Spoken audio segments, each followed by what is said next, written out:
All right, this week's topic is the media, and I want to focus on, we'll get to this later on in the video, but how the media can be biased and how to spot that as a consumer of news. So this is one of these things that kind of goes beyond politics and helps you, I think, if you do well in this chapter and kind of understand bias and how to spot it, I think you'll be a better citizen because of that.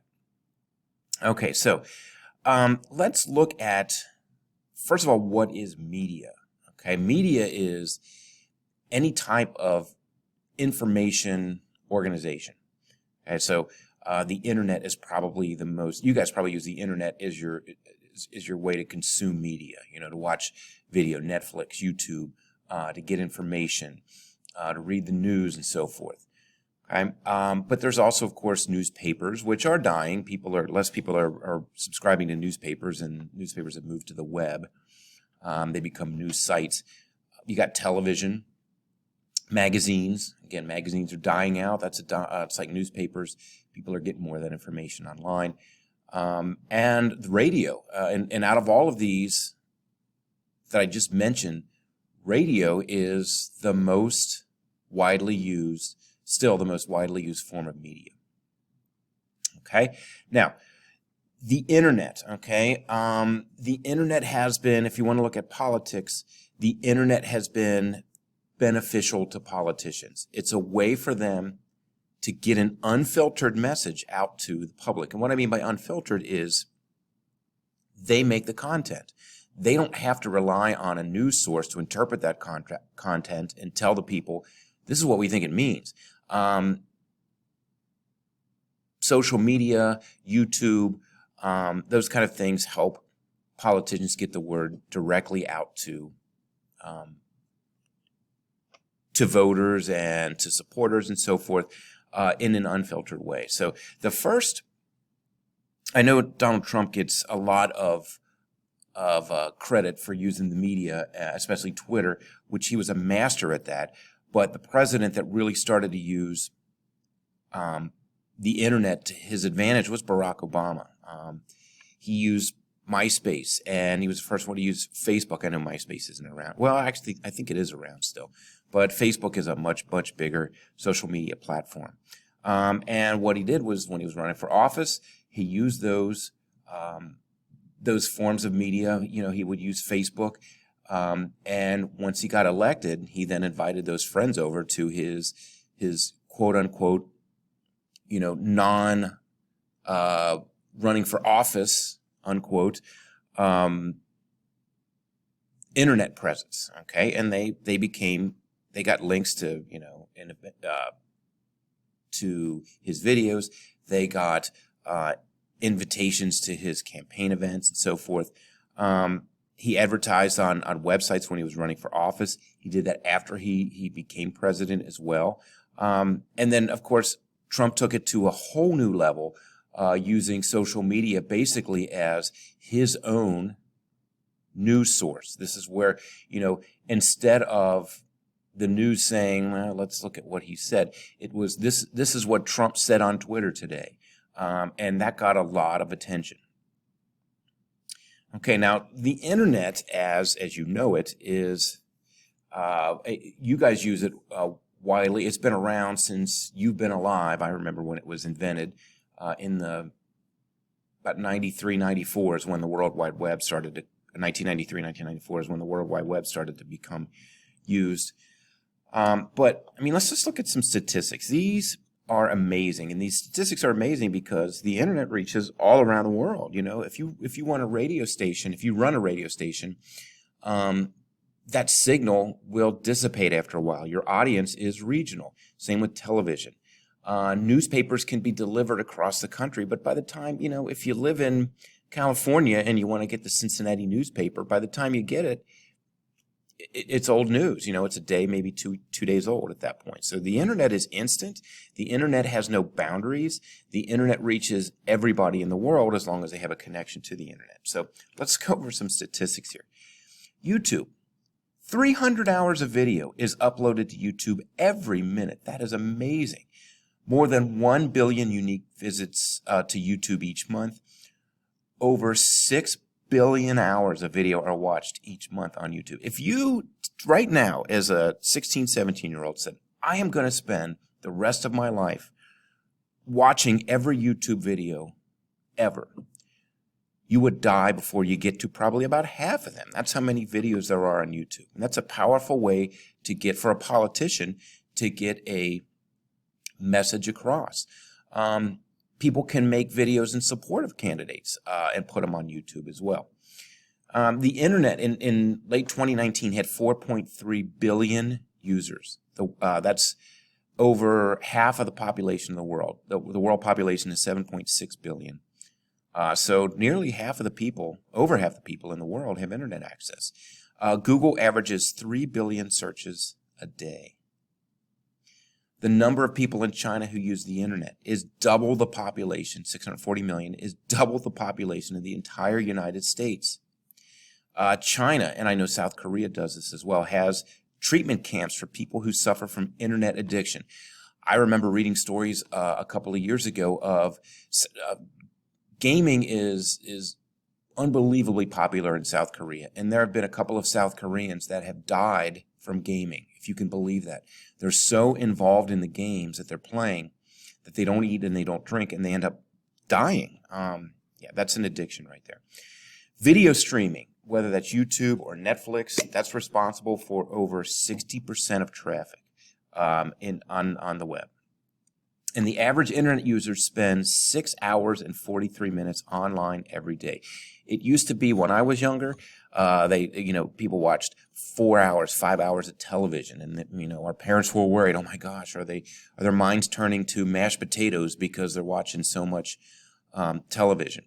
Well, now my guess is you don't watch much television. You spend more of your screen time on the internet, and that actually that includes your cell phone as well. If you're using your cell phone for internet access. Now, what does this mean for politics? There are 153 million unique domains that have been registered worldwide. That's about 6 years old, this statistic, so it's probably double that now. Let's go with 300 million unique domains that have been registered. And when I mean domain, it means like google.com is a domain. Whitehouse.gov is a domain. Senate.gov, House.gov, those are all domains. YouTube.com is a domain. Okay, for 37% of Americans, the internet is their primary source of news.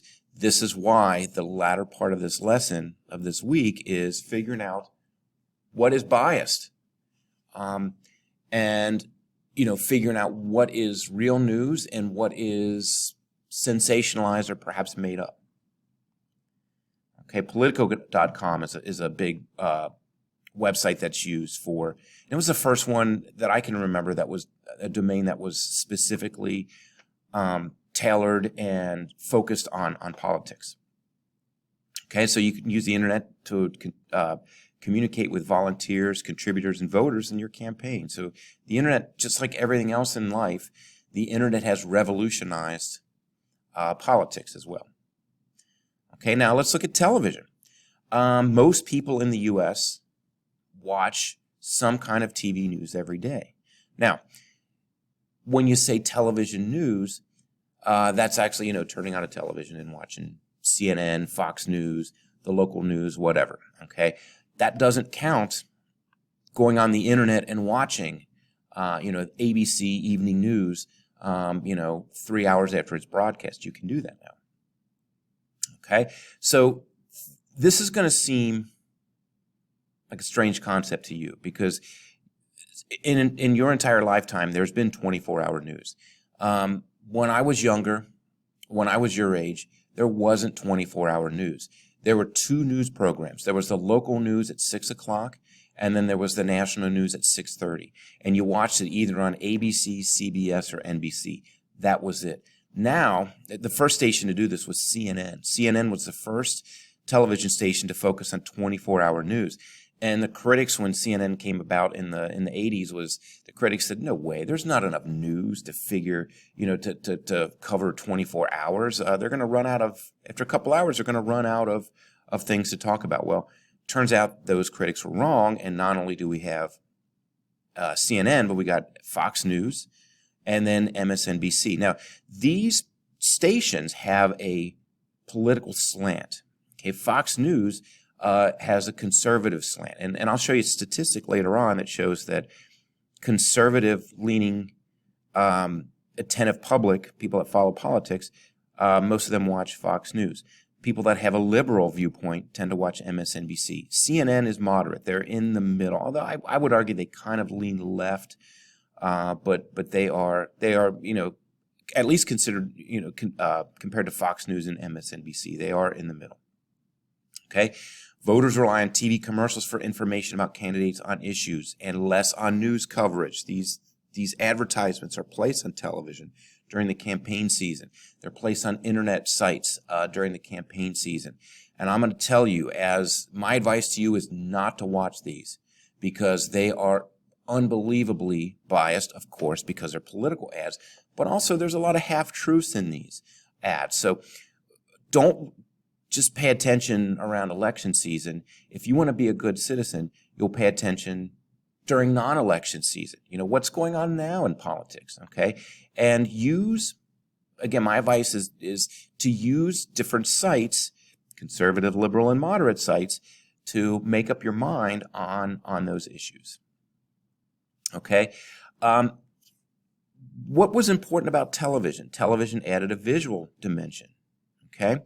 To give you an example, after the invasion of Iraq, the United States found and captured some of the bad guys. They were terrorists.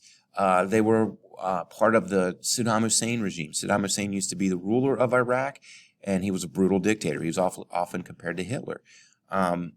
So a CBS News team did an investigation, and they found that American army soldiers were torturing. They were using Saddam Hussein's old torture prisons to torture their suspects. It was called Abu Ghraib was the name of the prison right there. So these kind of reporting has, this investigative reporting keeps our government, whether it's a liberal government in power or conservative government in power, in check. That's how the media sees their job.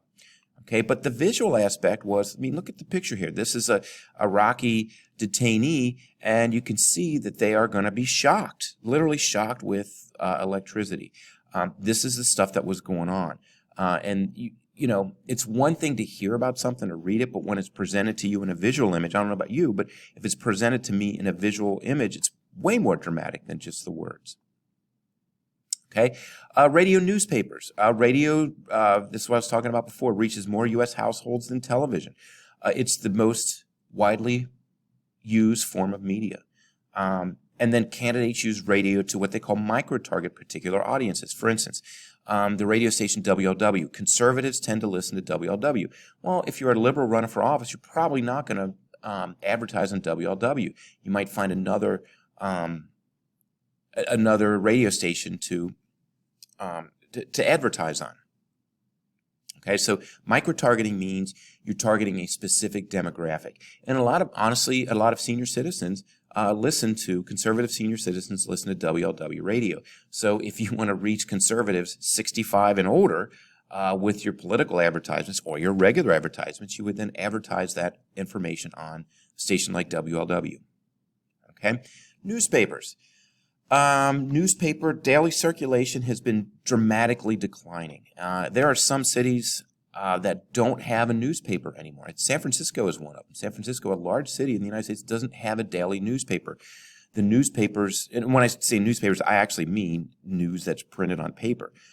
You can't go anywhere in San Francisco and buy the San Francisco Chronicle anymore. They've moved online. It's 100% online.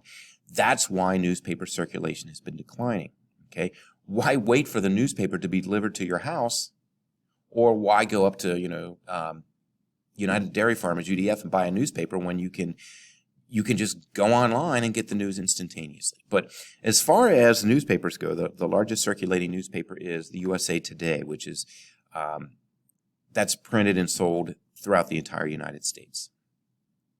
Broadcasting. Okay, Franklin Roosevelt was the first president not the first president to use the radio, but the first president to effectively use the radio. He did his fireside chats. You should have learned about that in U.S. history last year.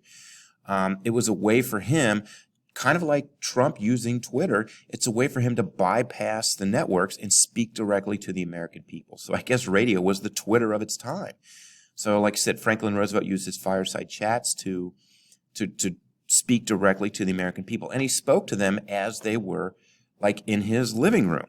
If he was sitting down with them, he'd start off his broadcast with, hello, my friends, or, hello, my fellow Americans. And then he would get into an explanation of whatever he wanted them to understand. Okay, now, the biggest impact on the media in the last probably 30 years has been conglomeration. Now, what is consolidation? Consolidation is when you take various media outlets, buy them, and turn them into a larger company. Okay, this dude right here, Robert Murdoch, he is an Australian. He owns the largest media conglomeration in the history of mankind. Okay, so he founded the Fox network. And I mean, the television network, Fox Network, the news channel, Fox News. He owns 35 televisions in the United States. He owns DirecTV, 20th Century Fox, the television and news production company.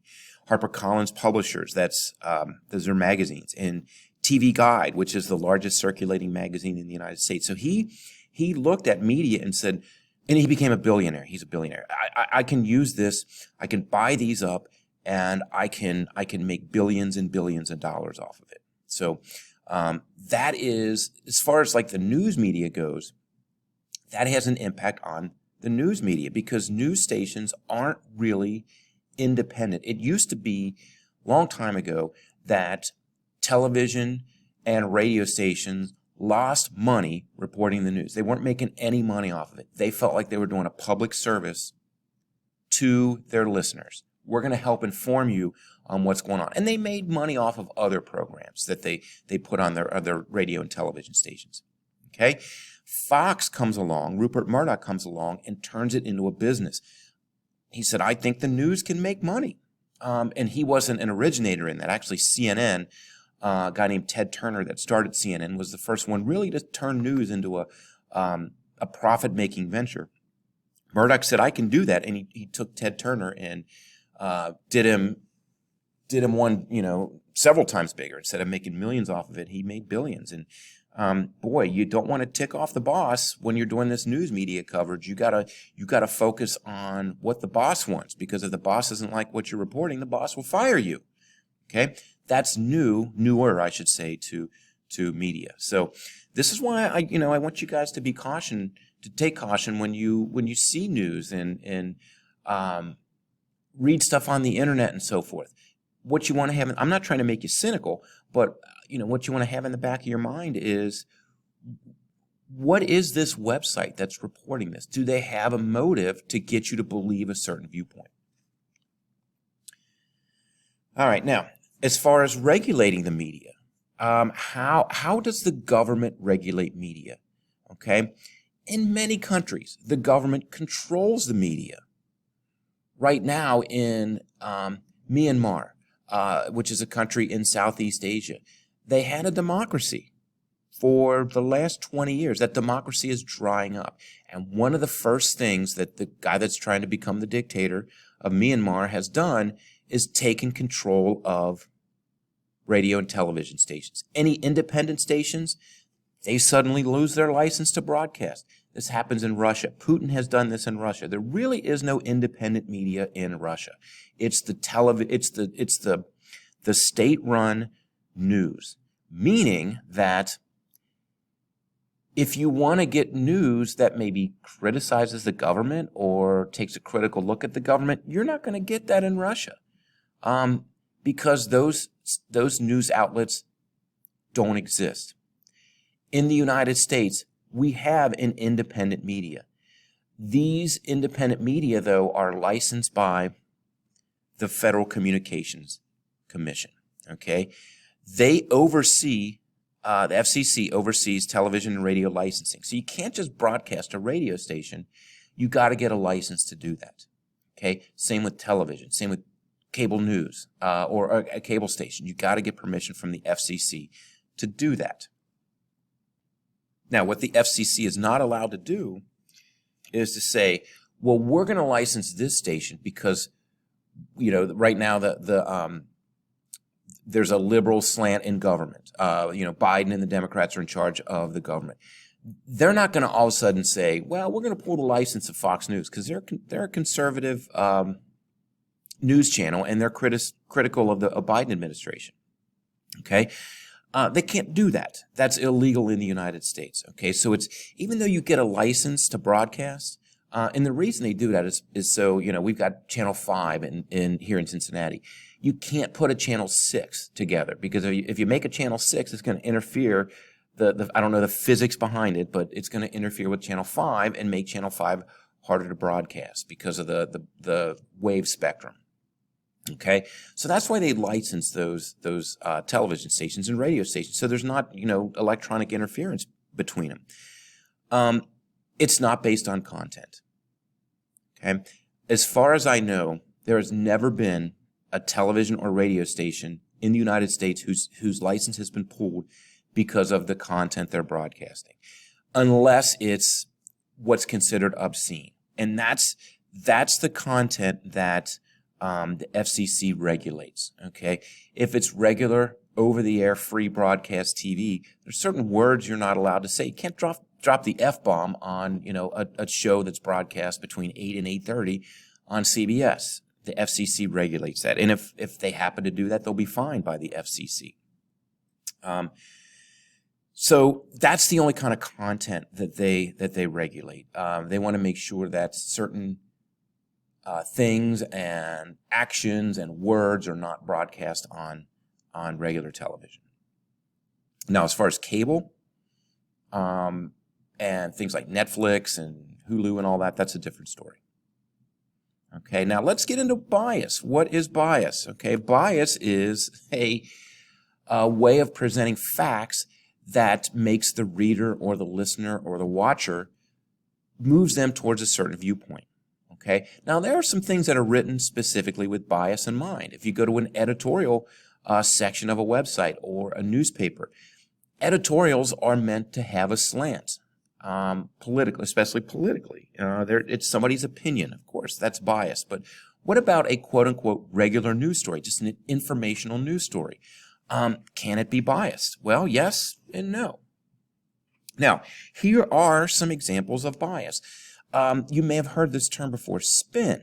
Okay, what is spin? Spin is the way that a story is presented. Okay, I'm going to show you some examples of immigration policy and how immigration policy has been reported under the Trump administration. Okay, but if you do a story about immigration reform, and let's say this story is done from the perspective of a 5-year-old kid coming from Guatemala all the way up through Central America to the United States. Okay, that has a spin. That has a human interest type of story. You might have sympathy with this 5-year-old who's trying to escape poverty and coming to the United States with his family for a better life. That's spin. Okay, they can make unsubstantiated claims. Okay, news, like Fox News and CNN and MSNBC are really good at this. They'll use, when they do an unsubstantiated claim, they'll use a statement before they make the claim. Some people say, well, who in the heck are the people? And who said it? Okay.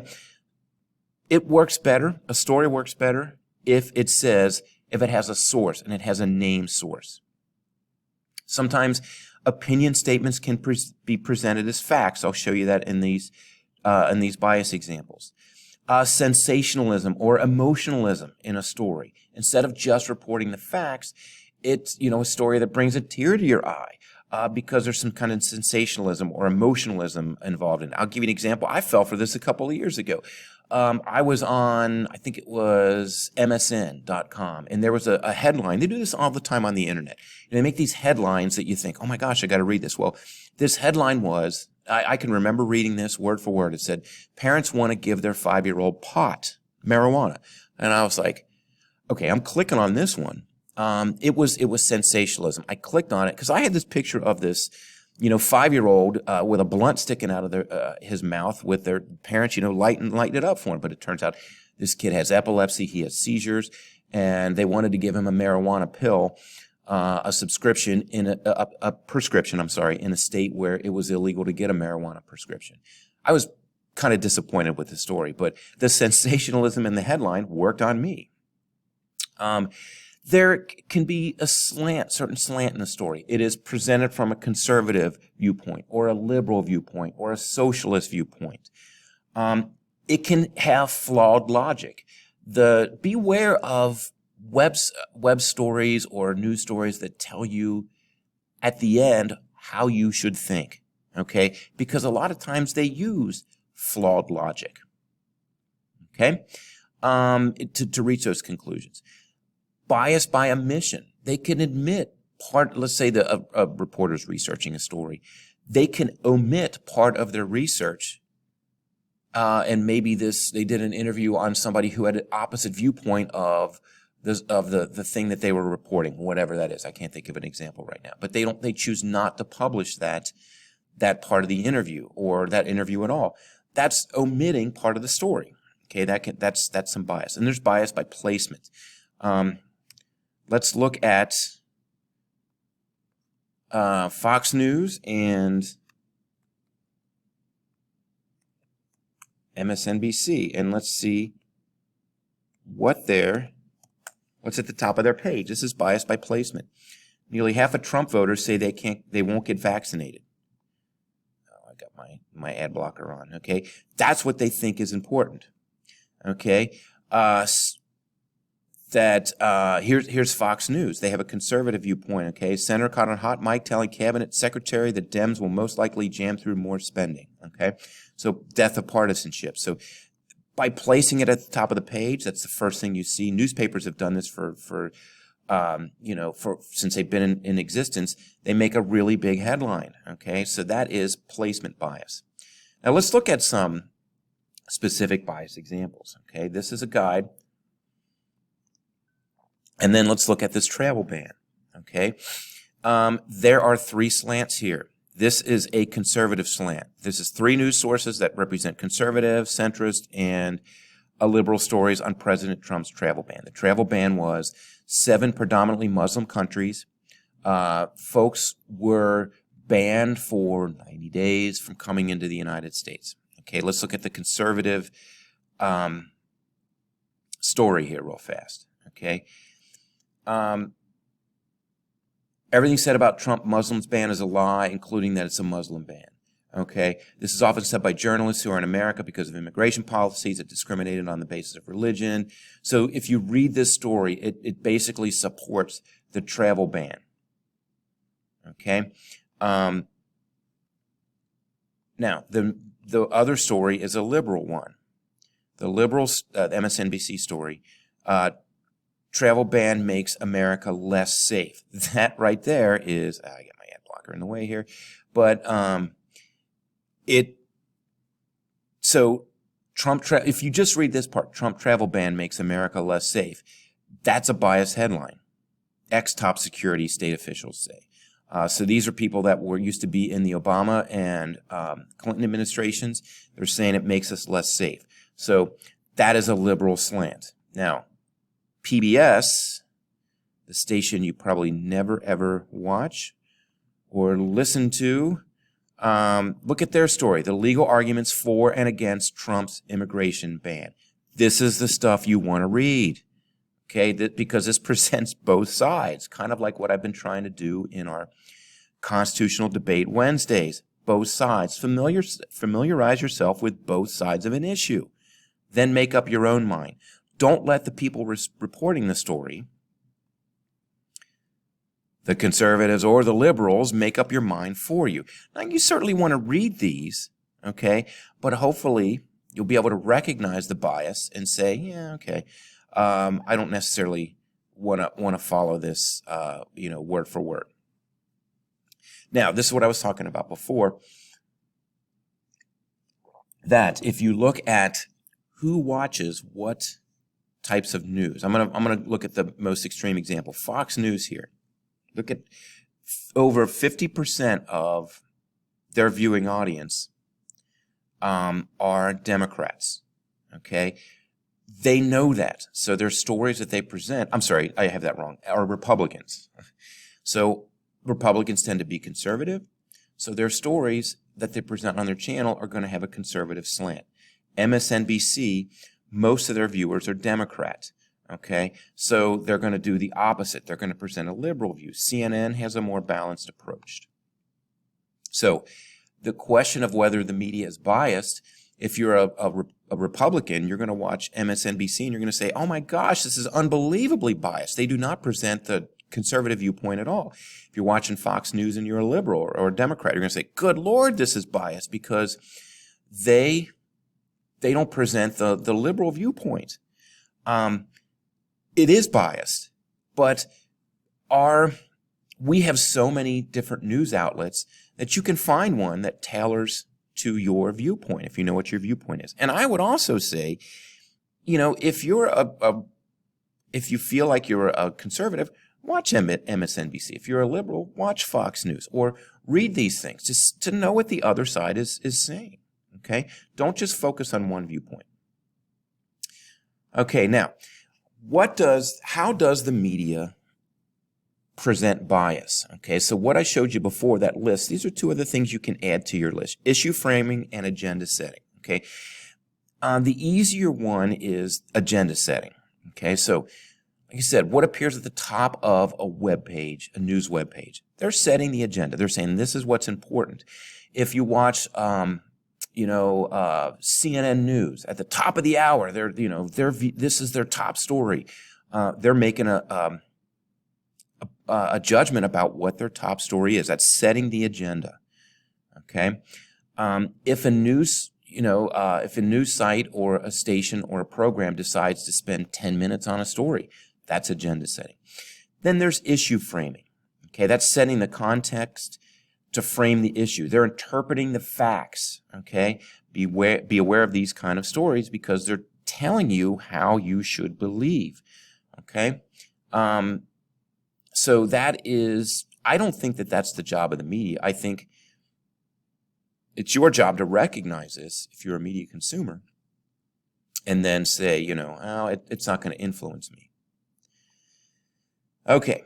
The media confers a lot of influence over what we see, read, and hear. The news media have assumed the role for speaking of the people. Now, my question is, do they? They consider themselves the fourth branch of government. They keep the government in check, and that is true. But is that their job? That's their self-imposed job. I don't know if you believe that or not. Do they have the power to speak for the people? Okay? All right, so there's your media presentation right there. If you have any questions, let me know, or if you're confused by anything, put it in your this week's content chart.